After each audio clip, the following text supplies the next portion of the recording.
एक पिता जो अपने बेटे को सबसे ज्यादा प्यार करता है, वही पिता एक ऐसी आवाज सुनता है जो उससे कहती है, अपने बेटे को, अपने इकलौते बेटे को जिसे तू प्रेम करता है, मुझे बलिदान कर। क्या आप सोच सकते हैं वह क्षण कैसा रहा होगा? वो रात, वो खामोशी और वो आवाज जो सीधे परमेश्वर के सिंहासन से आई थी। अब्राहम, वह व्यक्ति जो न केवल बाइबल में बल्कि पूरे इतिहास में विश्वास का पिता कहलाया, पर उसकी यात्रा आसान नहीं थी।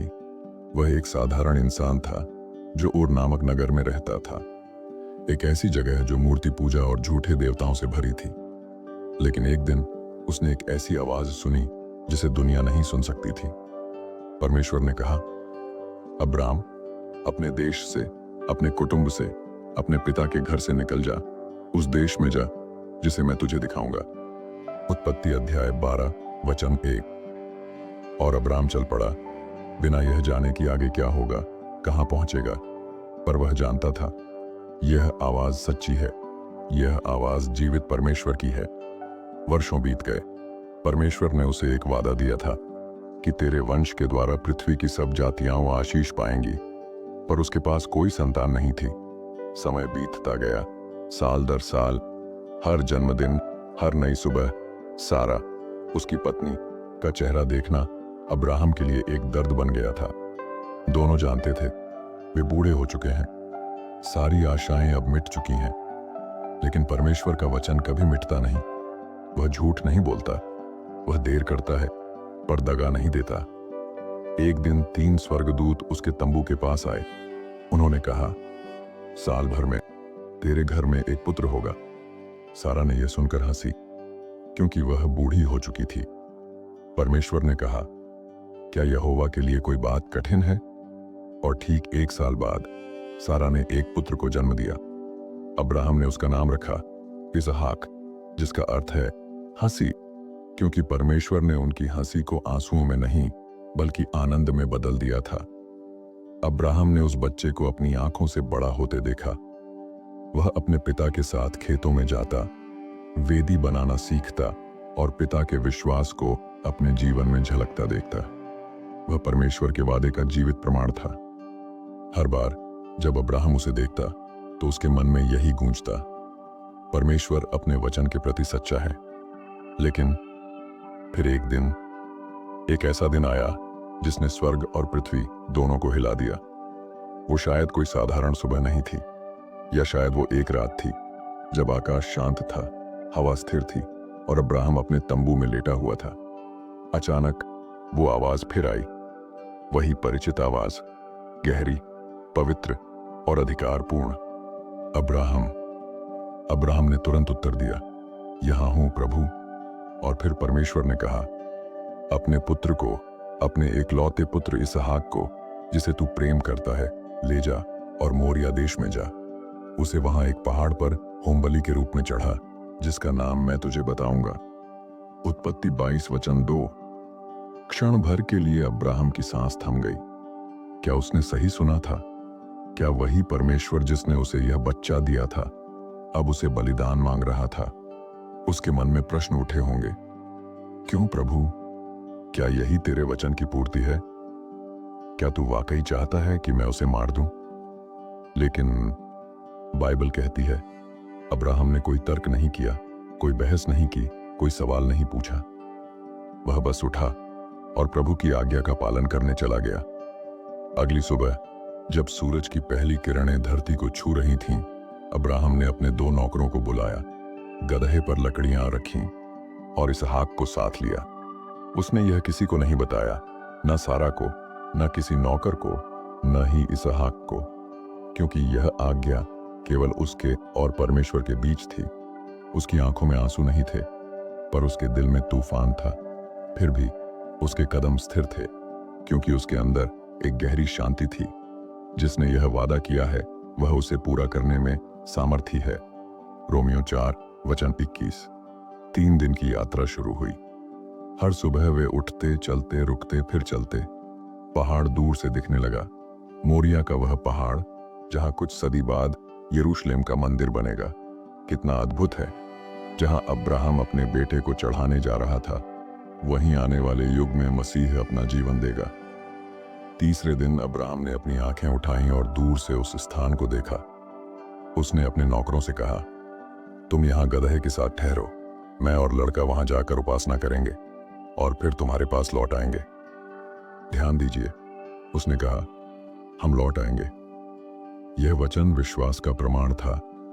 वह जानता था, चाहे परमेश्वर उसे मारने को कहे, वह उसे फिर से जीवित कर सकता है। अब्राहम ने बलिदान के लिए लकड़ियां लीं और उन्हें इसहाक पर रख दिया। वह स्वयं आग और चाकू लेकर चला। वे दोनों साथ साथ चलते रहे।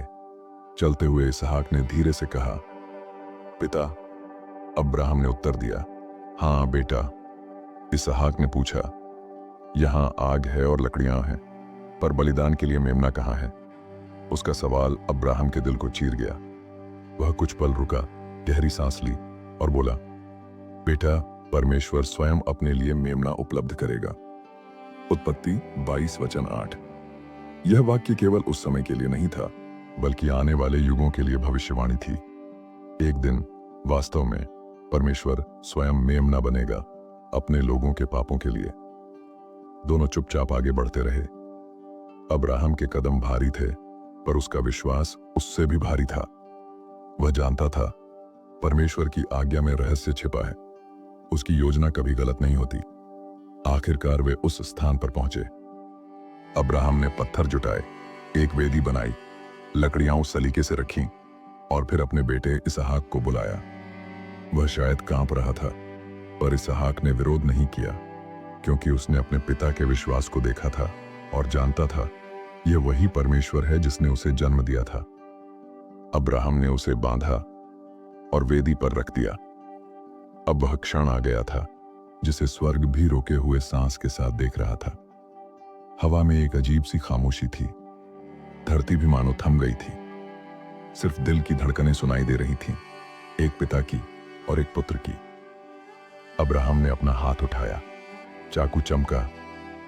सूरज की किरणों में वो ब्लेड जैसे आग की तरह चमक रहा था। वह बस एक पल दूर था उस बलिदान से, जो उसकी जिंदगी का सबसे बड़ा इम्तिहान था।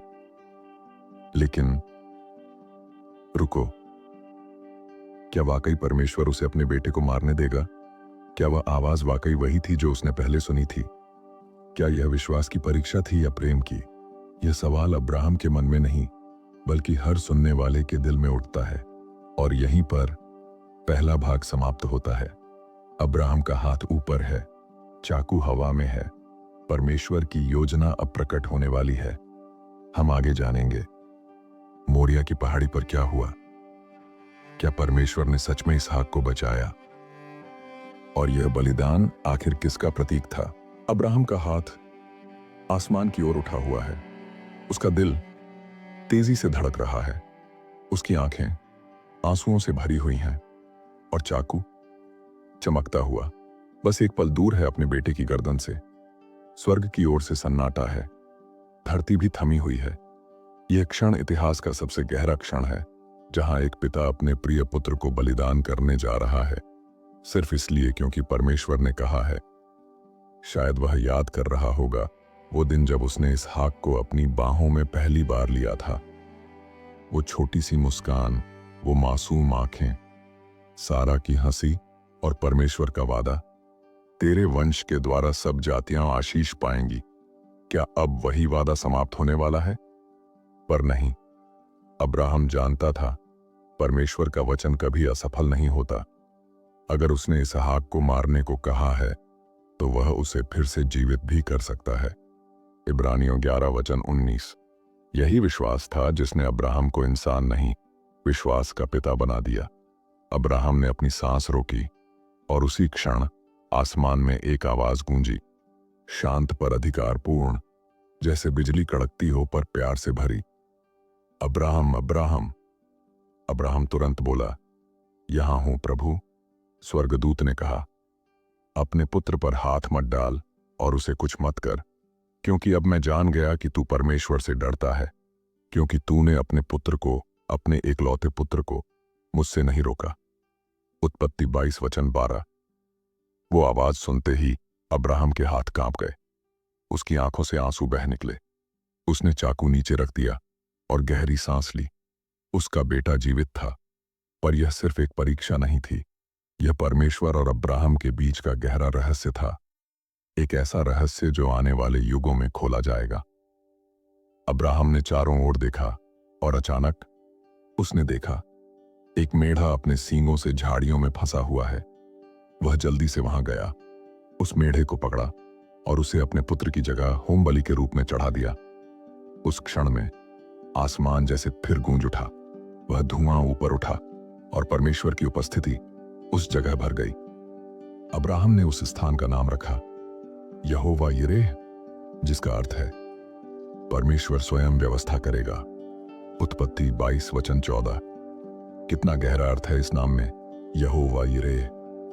वो परमेश्वर जो सब देखता है और जहां जरूरत होती है वहां स्वयं व्यवस्था करता है। अब्राहम ने जाना परमेश्वर कभी देर नहीं करता, वह ठीक उसी क्षण हस्तक्षेप करता है जब हम सोचते हैं कि अब सब खत्म हो गया।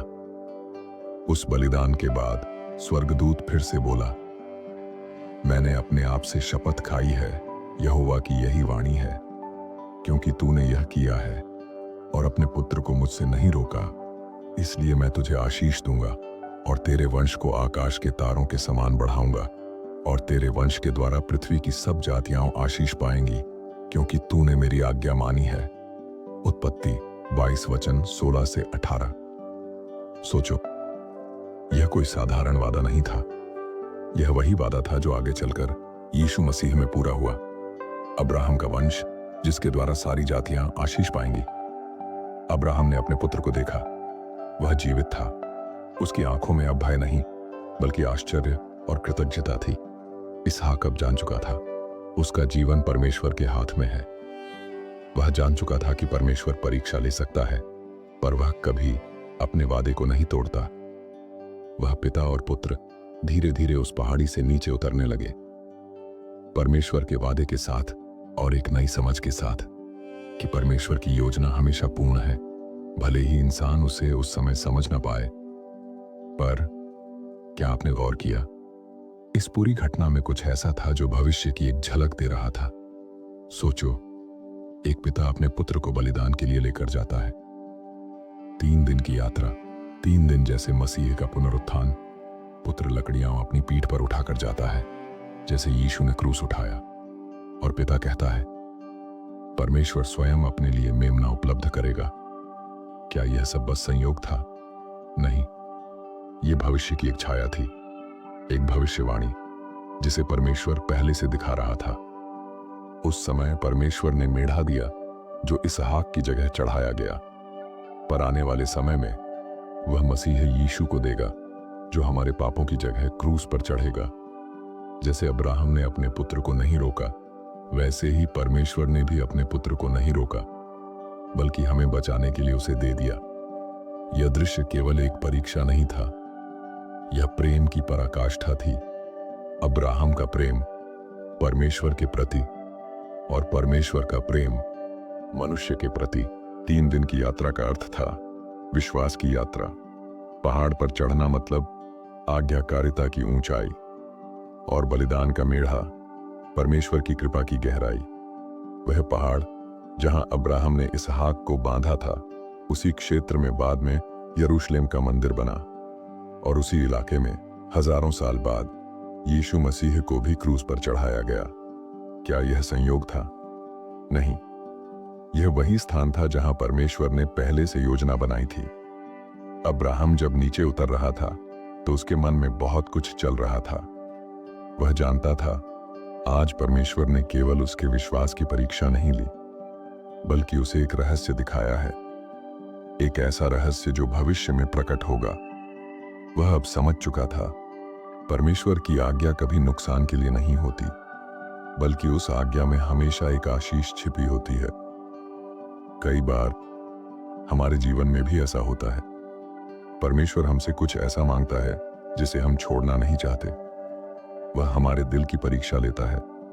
हम सोचते हैं क्यों प्रभु, पर अगर हम अब्राहम की तरह आज्ञाकारी रहें तो अंत में हम भी कह पाएंगे यहोवा यिरेह, परमेश्वर ने व्यवस्था की।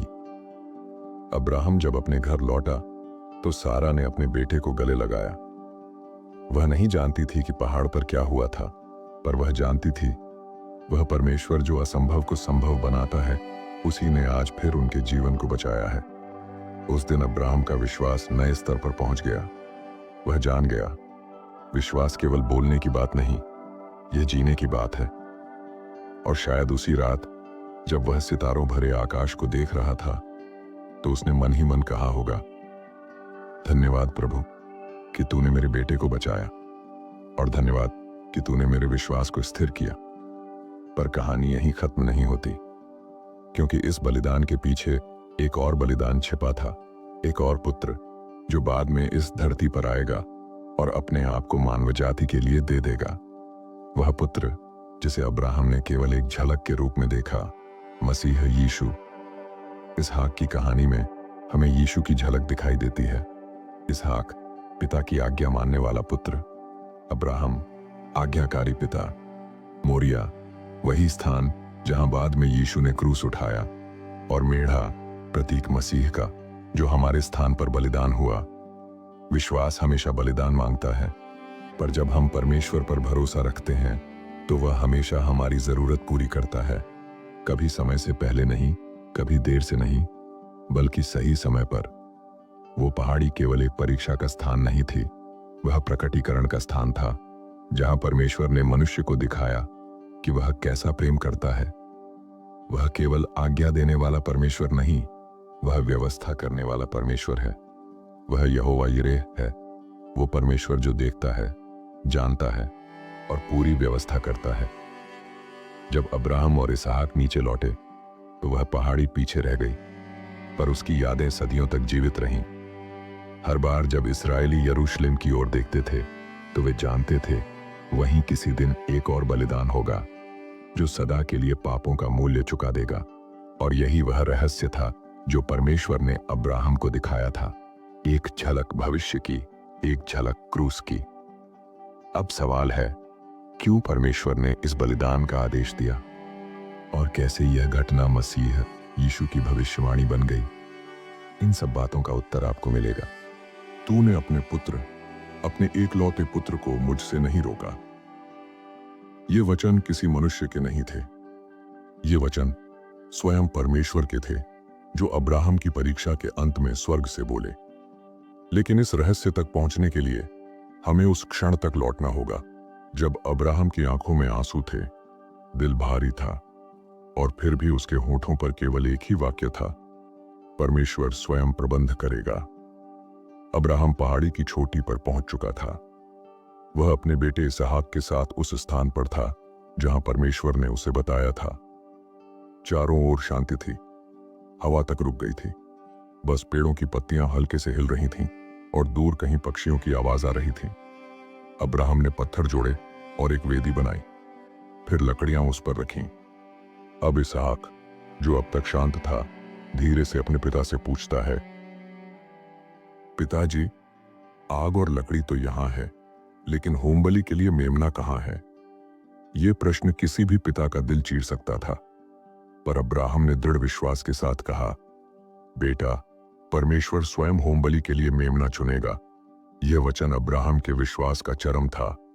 उसके भीतर का संघर्ष असीम था, पर उसका भरोसा अटल था। इसहाक अपने पिता के साथ चलता रहा। शायद उसे कुछ एहसास हो गया था कि यह यात्रा साधारण नहीं है, पर उसने कोई प्रश्न नहीं किया। वह जानता था उसके पिता परमेश्वर के आज्ञाकारी हैं, और वही उसे भी सिखाया गया था, परमेश्वर पर भरोसा करना। अब्राहम ने जब वेदी तैयार कर ली तो उसने अपने पुत्र इसहाक को बांधा। हाँ, अपने ही बेटे को। कितना कठिन पल होगा वो। कंपाते हाथों से उसने इसहाक को लकड़ियों पर रखा। फिर उसने अपनी छुरी उठाई। समय जैसे थम गया था। धरती और आकाश उस क्षण को देख रहे थे। और तभी स्वर्ग से आवाज आई, अब्राहम, अब्राहम। अब्राहम ने तुरंत उत्तर दिया, हाँ प्रभु, मैं यहां हूं। तब स्वर्गदूत ने कहा, उस बालक पर हाथ मत उठा और न उसे कुछ कर, क्योंकि अब मैं जान गया कि तू परमेश्वर से डरने वाला है, क्योंकि तूने अपने पुत्र, अपने एकलौते पुत्र को मुझसे नहीं रोका। अब्राहम के हाथ कांपते हुए नीचे आ गए। छुरी जमीन पर गिर गई। उसकी आंखों से आंसू बह निकले, पर इस बार ये आंसू दुख के नहीं बल्कि राहत और विश्वास के थे। अब्राहम ने आंखें उठाईं और देखा, पीछे झाड़ियों में एक मेमना अपने सींगों से उलझा हुआ था। वह दौड़ा, मेमने को लाया और उसे अपने बेटे के बदले होम बलि के रूप में चढ़ाया। अब्राहम ने उस स्थान का नाम रखा यहोवा यिरेह, अर्थात प्रभु प्रबंध करेगा। जब अब्राहम ने यह परीक्षा पार कर ली, तब परमेश्वर ने फिर से उससे कहा, मैंने अपनी ही शपथ खाई है, क्योंकि तूने यह काम किया और अपने पुत्र को मुझसे नहीं रोका, इसलिए मैं तुझे बहुत आशीष दूंगा और तेरी संतति को आकाश के तारों और समुद्र के बालू के समान कर दूंगा। तेरी संतति के द्वारा पृथ्वी की सारी जातियां आशीष पाएंगी, क्योंकि तूने मेरी बात मानी है। अब्राहम इस परीक्षा से केवल विजेता नहीं निकला, बल्कि एक उदाहरण बन गया, विश्वास का पिता। अब हम इस कहानी का रहस्य समझते हैं, जो पहले छिपा हुआ था पर अब बाइबल में प्रकट है। अब्राहम और इसहाक की यह कहानी एक भविष्यवाणी थी, जो कई सदी बाद यीशु मसीह में पूरी हुई। अब्राहम परमेश्वर का प्रतिनिधि और इसहाक उसका पुत्र। जिस प्रकार अब्राहम ने अपने इकलौते पुत्र को बलिदान के लिए तैयार किया, उसी प्रकार परमेश्वर पिता ने अपने इकलौते पुत्र यीशु को हमारे पापों के लिए दिया। जिस प्रकार अब्राहम ने कहा था, परमेश्वर स्वयं होम बलि के लिए मेमना चुनेगा, उसी प्रकार परमेश्वर ने यीशु मसीह को सच्चा मेमना बनाया, जो संसार के पापों को उठा ले गया। अब्राहम ने न केवल परमेश्वर की आवाज सुनी, बल्कि उस पर पूरी तरह भरोसा किया। उसने अपने तर्क, भावनाएं और भय सब परमेश्वर के अधीन कर दिए। इसलिए बाइबल कहती है, अब्राहम ने परमेश्वर पर विश्वास किया और यह उसके लिए धर्म ठहरा। उसका जीवन हमें सिखाता है कि सच्चा विश्वास केवल शब्दों में नहीं, बल्कि आज्ञाकारिता में होता है। कभी कभी परमेश्वर हमें ऐसी परिस्थितियों में ले जाता है जहां हमें समझ नहीं आता कि क्यों, पर वही क्षण होता है जब वह हमारे विश्वास को परख रहा होता है। हो सकता है हमें कुछ छोड़ना पड़े, कुछ गंवाना पड़े, या कुछ ऐसा बलिदान करना पड़े जो बहुत प्रिय हो। पर याद रखिए, परमेश्वर कभी देर नहीं करता। वह अंत समय पर आकर अपने मेमने से प्रबंध करता है। वह देखता है कि हम कितना भरोसा करते हैं। यहोवा यिरेह, प्रभु प्रबंध करेगा, यह केवल उस पहाड़ का नाम नहीं था, यह अब्राहम के विश्वास का घोषणा पत्र था। और वही आज भी हमारे जीवन में लागू होता है। जब हमें लगता है सब खत्म हो गया, जब रास्ता बंद है, जब समाधान नजर नहीं आता, तब याद रखिए, परमेश्वर के पहाड़ पर प्रबंध होता है। अब्राहम की यह कहानी हमें दो बातें सिखाती है। एक, परमेश्वर कभी किसी को व्यर्थ नहीं आजमाता। हर परीक्षा के पीछे एक दिव्य योजना होती है। दो, विश्वास का प्रतिफल निश्चित होता है, चाहे रास्ता कितना भी कठिन क्यों ना हो। परमेश्वर अंत में अपनी प्रतिज्ञा पूरी करता है, और आज भी वह वही परमेश्वर है जो अब्राहम का था, इसहाक का था, याकूब का था, और आज हमारा भी है। जब तू अपनी सीमाओं तक पहुंच जाए और सब कुछ असंभव लगे, तब अपने विश्वास को याद कर, क्योंकि वही क्षण है जब यहोवा यिरेह, तेरा परमेश्वर, तेरे लिए प्रबंध करेगा। अब्राहम ने विश्वास किया और